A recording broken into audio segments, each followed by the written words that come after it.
Assalamualaikum warahmatullahi wabarakatuh.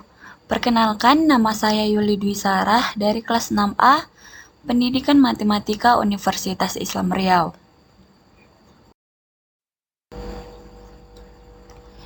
Baiklah, pada video kali ini kita akan membahas tentang fungsi, limit, dan kekontinuan fungsi kompleks.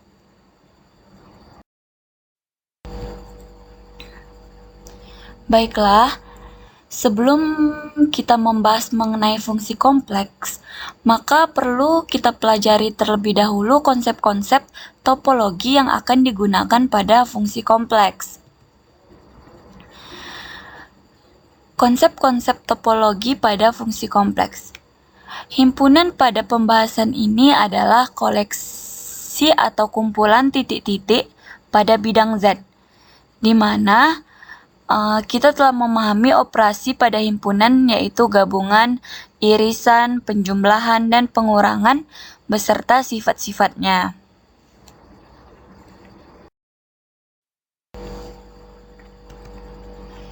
Baiklah, langsung saja yang pertama yaitu lingkungan atau persekitaran. Persekitaran Z0 adalah himpunan semua titik Z yang terletak di dalam lingkaran yang berpusat di Z0. Berjari-jarikan R, di mana R itu lebih besar dari 0. Maka bisa kita tulis N Z0, R atau nilai mutlak dari Z kurang Z0 kecil dari R atau jari-jari. Yang kedua yaitu persekitaran tanpa Z0 adalah himpunan semua titik Z tidak sama dengan Z0 yang terletak di dalam lingkaran yang berpusat di Z0. Berjari-jarikan yaitu R kurang 0 dan bisa ditulis N dikali R lebih besar dari 0, R atau 0 kecil nilai mutlak dari Z kurang Z0 kecil R. Yang kedua yaitu komplement. Andaikan S suatu himpunan, maka komplement dari S ditulis yaitu dengan S pangkat C, merupakan himpunan semua titik pada bidang Z yang tidak termaksud di S. Yang ketiga yaitu titik limit. Titik Z0 disebut titik limit dari himpunan S jika untuk setiap N dikali Z0, delta, maka N dikali Z0, delta irisan S dan tidak sama dengan Q atau himpunan kosong. Jika Z0 elemen S dan Z0 bukan titik limit, maka Z0 disebut titik terasing.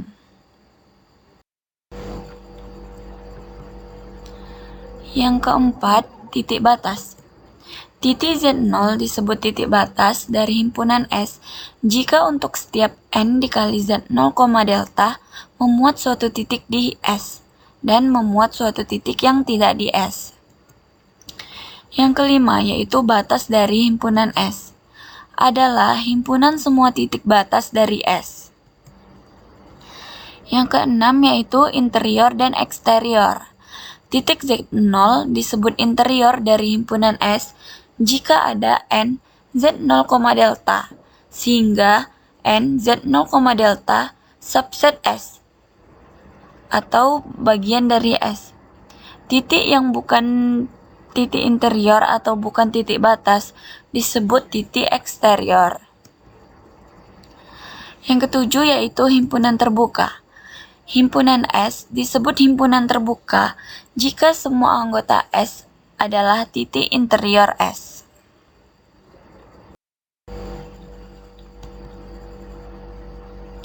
Yang ke-8 yaitu himpunan tertutup.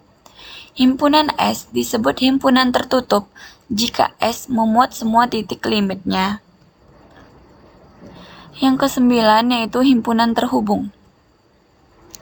Himpunan terhubung S disebut terhubung jika setiap dua titik di S dapat dihubungkan oleh penggal garis yang seluruhnya terletak di S. Yang ke-10 yaitu daerah domain. Himpunan terbuka S yang terhubung disebut daerah domain.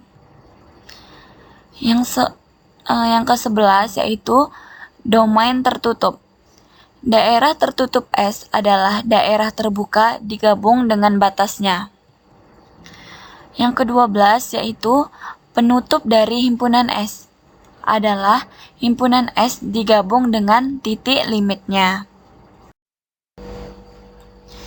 Langsung saja di sini kita akan membahas tentang fungsi kompleks. Definisi 2.1.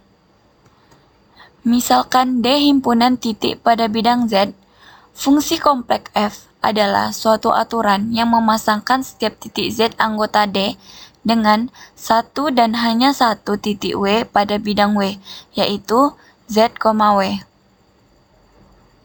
Maka fungsi tersebut ditulis W sama dengan F, Z. Himpunan D disebut daerah asal atau domain dari F ditulis dengan DF dan FZ disebut nilai dari F atau peta dari Z oleh F. Rank atau daerah hasil dari F ditulis dengan RF, yaitu himpunan FZ untuk setiap Z anggota D. Jika Z plus IY, maka fungsi W sama dengan FZ dapat diuraikan menjadi W sama dengan U XY plus IF X, Y, yang berarti REW dan IMW atau bagian real W dan bagian imajiner W masing-masing merupakan fungsi dua variabel real X dan Y. Apabila Z itu sama dengan R cos theta plus I sin theta, maka W-nya itu U R, theta plus IV R, theta. Langsung saja kita ke contoh soal. Di sini tulislah FZ sama dengan 4Z plus 2I dalam bentuk U dan V. Langsung saja, di sini kan kita ketahui Z-nya kan X plus IY kan. Jadi W-nya itu sama dengan FZ. FZ itu 4Z ditambah 2I. Langsung saja kita ganti Z-nya dengan X plus IY. 4 dikali X plus IY ditambah 2I, maka 4X ditambah 4YI plus 2I. Maka jika kita pisahkan bagian real dan bagian imajinernya, bagian realnya kita dapatkan 4X dan bagian imajinernya kita dapatkan 4Y plus 2 dikali I. Maka nilai U-nya yaitu 4X tadi, yaitu bagian dari real, dan V-nya bagian imajinernya kita dapatkan 4Y plus 2. Selanjutnya soal kedua. Jika Z sama dengan R cos theta plus I sin theta, tentukan FZ-nya 4Z plus 2I.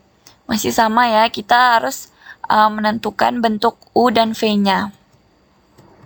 Maka kita bisa mengganti Z-nya dengan R cos theta plus I sin theta. Maka 4 dikali R cos theta plus I sin theta ditambah 2.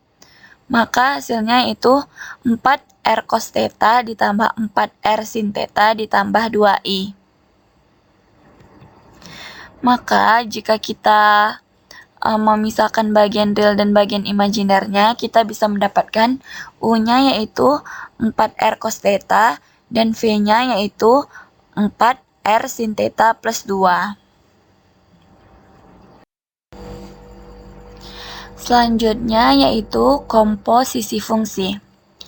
Jika diberikan fungsi FZ dengan domain DF dan fungsi GZ dengan domain DF, maka jika RF irisan DG tidak sama dengan Q atau himpunan kosong, maka ada fungsi komposisi G bundaran FZ sama dengan GFZ dengan domain DF.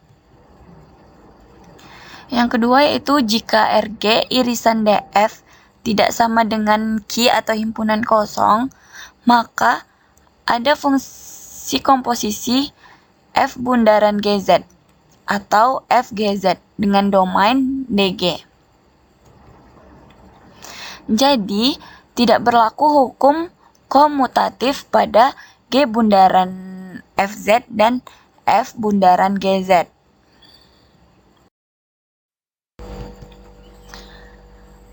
Langsung saja kita ke contoh soalnya, yaitu misalkan FZ-nya sama dengan 2Z plus 3I dan GZ-nya sama dengan Z kuadrat plus Z plus 2I.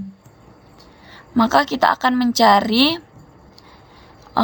G bundaran FZ-nya dan F bundaran GZ-nya. Yang pertama di sini jika RF irisan dari DG yang dimana tidak sama dengan Q atau himpunan kosong, maka G bundaran FZ-nya sama dengan GFZ, yaitu G 2Z plus 3I, dimana kita bisa menggantikan, kan GZ-nya kan Z kuadrat plus Z plus 2I, maka kita bisa menggantikan Z-nya tersebut dengan 2Z plus 3I, maka kita dapatkan 2Z plus 3I kuadrat ditambah 2Z plus 3I ditambah 2I.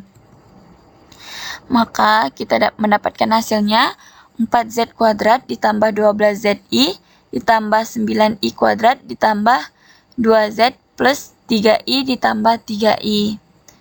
Yaitu hasilnya 4Z kuadrat ditambah 12ZI ditambah 9I kuadrat ditambah 2Z ditambah 5I.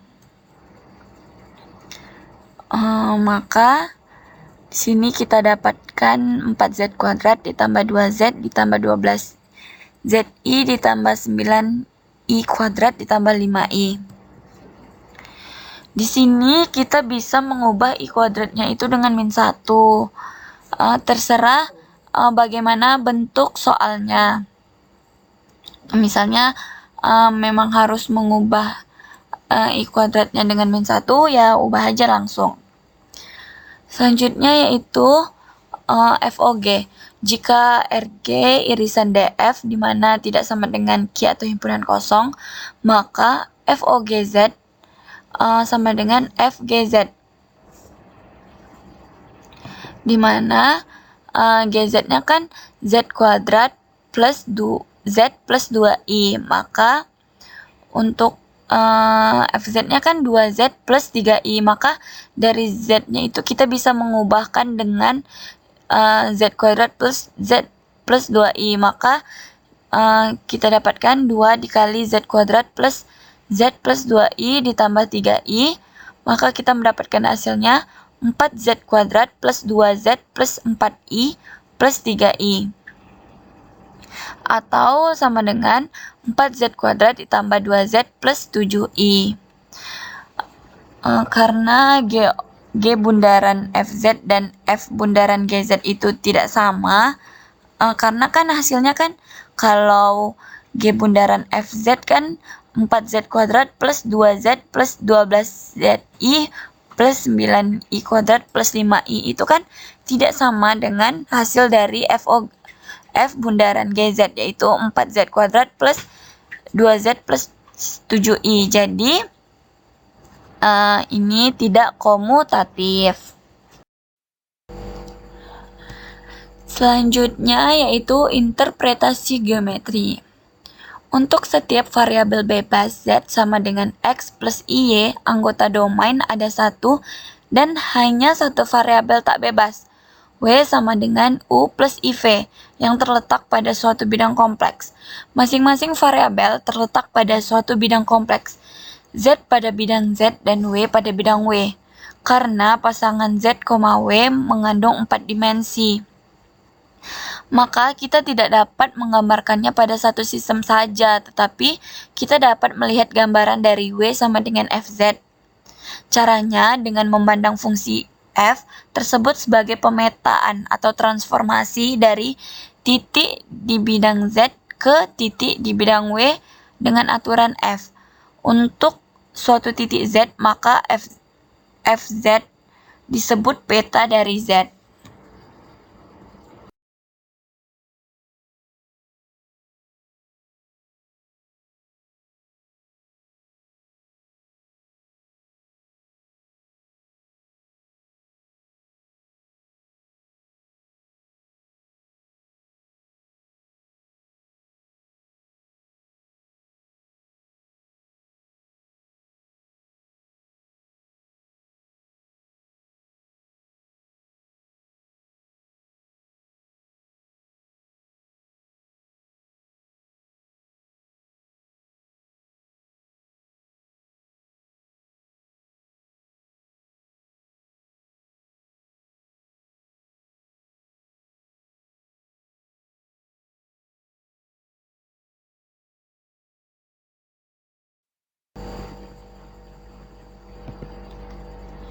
Definisi 5.0. Misalkan fungsi W sama dengan Fz terdefinisi pada daerah D kecuali di Z0, di mana titik Z0 ini terletak di dalam D atau pada batas D. Maka limit Fz ini adalah WO untuk Z mendekati Z0. Jika untuk setiap epsilon besar dari 0, terdapat delta besar dari 0, sedemikian hingga, maka nilai mutlak dari Fz dikurang WO itu kecil dari epsilon. Apabila 0 kecil dari nilai mutlak Z dikurang Z0, kecil dari delta, maka bisa kita tulis dengan limit Z menuju Z0 Fz sama dengan W0. Perlu diperhatikan bahwa yang pertama, titik Z0 adalah titik limit domain fungsi. Yang kedua, titik Z menuju Z0 melalui sembarangan lengkungan K, artinya Z ini menuju Z0 dari segala arah. Yang ketiga, apabila Z menuju Z0 melalui dua lengkungan yang berbeda, mengakibatkan Fz ini menuju dua nilai yang berbeda, maka limit fungsi f tersebut tidak untuk Z mendekati Z0. Selanjutnya, teorema limit. Teorema yang pertama yaitu teorema 5.1.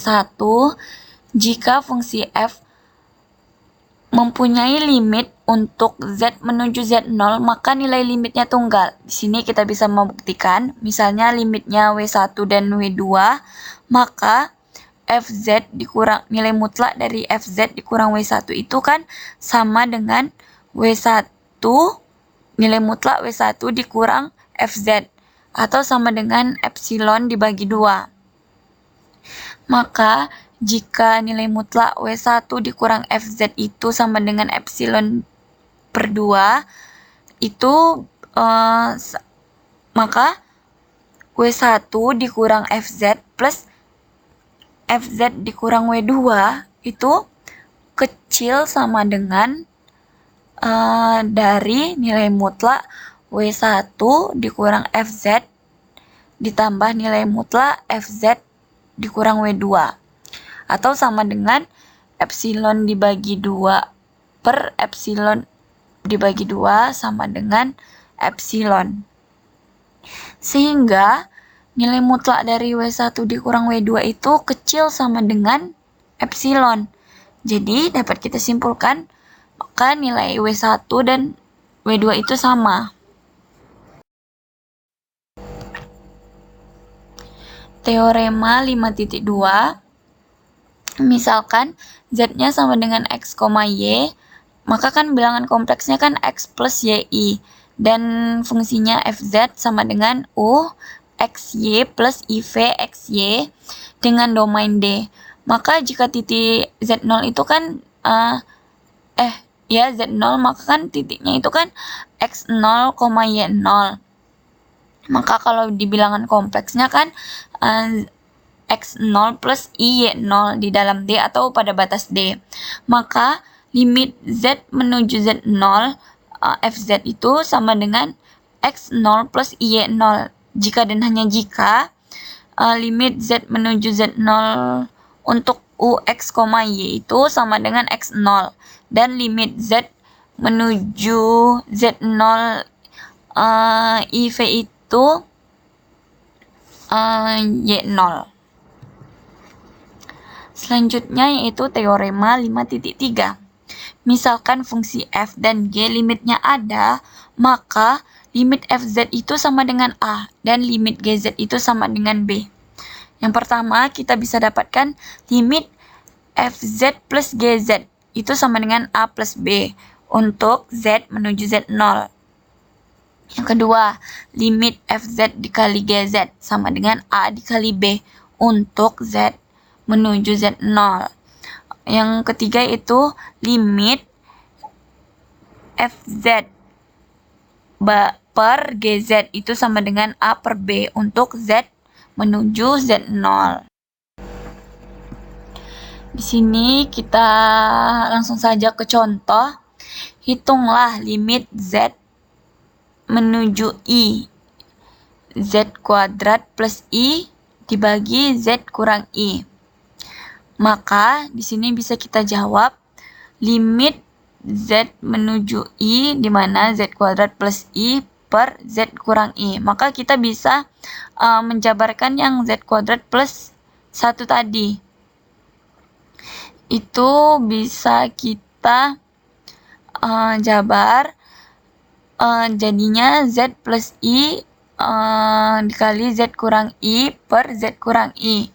Z kurang i sama z kurang i kan bisa kita coret, maka kita mendapatkan limit z menuju i di mana z plus i. Maka z-nya itu kita ganti aja dengan i, maka kan jadinya i plus i sama dengan 2i.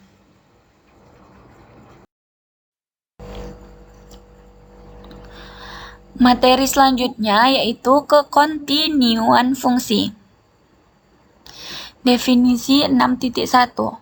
Misalkan fungsi fz terdefinisi di D pada bidang Z, titik Z0 terletak pada interior D.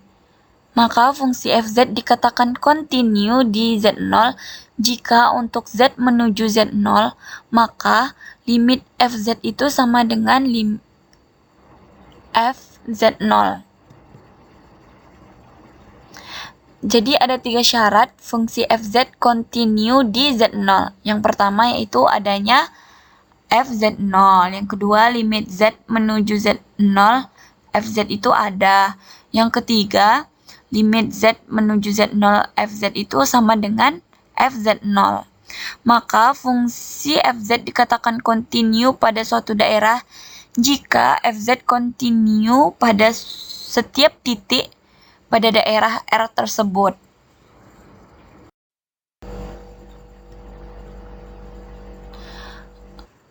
Teorema 6.1. Jika fz sama dengan u x, y plus iv x, y, maka fz terdefinisi di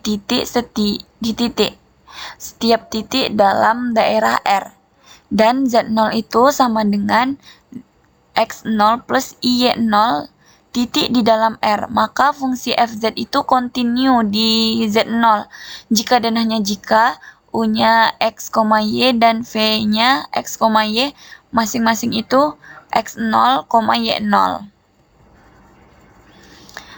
Teorema 6.2.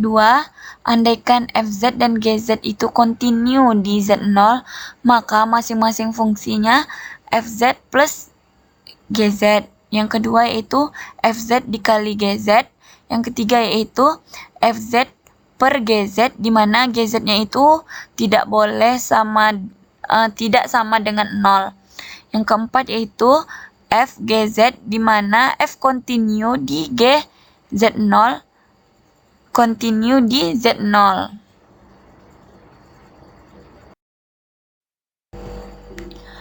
Langsung saja kita ke contoh soal. Di sini fungsi fz-nya yang pertama ada z kuadrat plus 4i dibagi z kurang 2i, di mana z-nya ini tidak sama dengan 2i. Yang kedua yaitu ada 3 plus 4z, di mana z-nya ini sama dengan 2i. Apakah continue di 2i?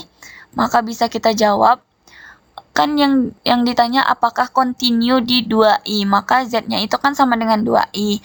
Maka fungsinya atau fungsi fz-nya sama dengan 3 ditambah 4i. Maka kita bisa mengubah fzi-nya, karena pada fungsinya itu tidak ada z, maka tetap sama ya fzi-nya, yaitu 3 plus 4i. Sehingga limit z menuju z0 yaitu fz sama dengan limit z menuju 2i. Z0-nya ini kan 2i kan? Karena di sini kan z menuju 2i. Berarti itu kan z-nya kan tidak sama dengan 2i kan?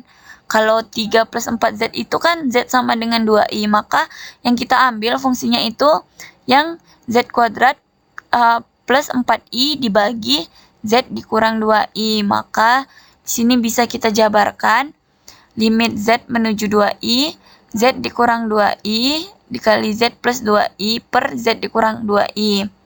Maka bisa kita coret z dikurang 2i-nya, maka kita dapatkan limit z menuju 2i, z plus 2i. Maka z-nya itu bisa kita ganti dengan 2i, maka 2i plus 2i didapatkan 4i. Jadi fz-nya itu kan tidak sama dengan limit z menuju z0 fz.